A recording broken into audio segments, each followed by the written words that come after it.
존경하는 1300만 도민 여러분, 정길 의장님을 비롯한 선배 동료 의원 여러분, 남경필 도지사와 이재정 교육감을 비롯한 관계 공무원 여러분, 그리고 언론인 여러분 안녕하십니까.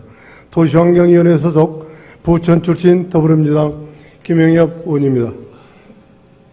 오늘 본 의원은 5분 발언을 통해 고령화 및 노인 빈곤율 실태에 대해 알리고 보다 실효성 있는 노인 정책을 마련을 촉구하기 위해 이 자리에 섰습니다. 의학의 눈부신 발전으로 인간의 기대 수명은 계속해서 늘어나고 있지만 저출산 현상이 지속되면서 우리 사회는 갈수록 노쇠에 저어가고 있다고 합니다.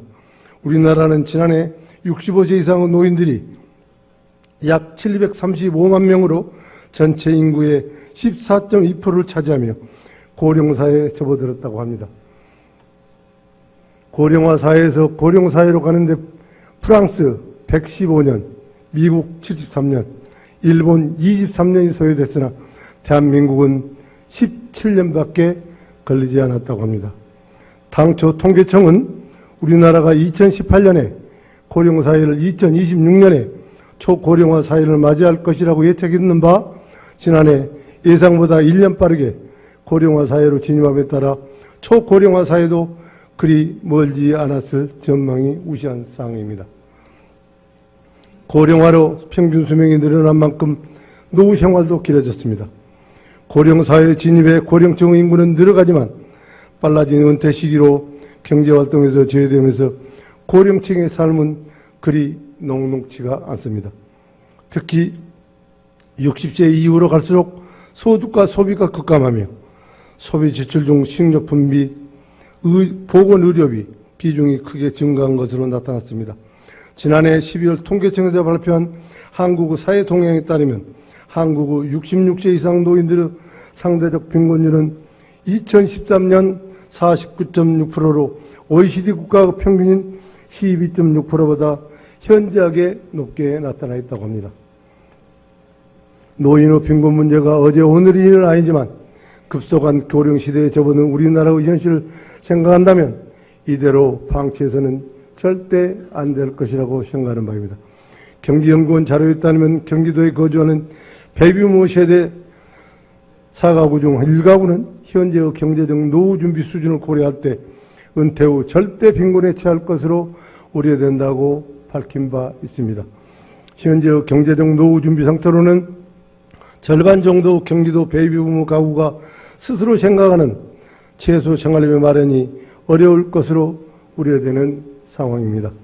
노인의 높은 빈곤율은 건강 악화와 가정 붕괴는 물론 자살의 원인이 될 수 있다는 점에서 심각한 문제가 아닐 수 없으며 노년기의 빈곤은 질병, 역할 상실, 고독과 함께 노인의 4대 고통 중 하나로 보여집니다. 이처럼 노인들의 빈곤율 및 자살률 또한 심각한 사회 문제로 지적되고 있지만 이에 대한 대응책은 절대 부족한 실정입니다. 정부나 경기도는 노인을 변화된 환경에 적응하기 어려운 의존적이고 수동적인 전제로 간주하며 노인 집단에 대한 보호 위주로 정책을 실행해 오고 있습니다. 또한 노인 빈곤율이 갈수록 증가할 것으로 예상되는 상황에서 빈곤 정책 중심의 노인 정책 패러다임은 전환은 불가피하나 경기도 차원의 논의는 부재한 상태입니다. 이에 따라 현재 대다수 고령층은 일자리가 부족해 이전의 경험과 지식을 전혀 살리지 못하고 있을 뿐만 아니라 생계를 위한 저임금 단순 노무직이나 진입장벽이 낮은 자영업에 몰리고 있는 실정입니다. 공공차원의 체계적이고 다차원적인 일자리 및 노후 준비에 대한 지원이 없으면 노년기 삶의 질 저하와 상대적 빈곤으로 더 큰 사회적 문제가 발생할 것으로 보입니다.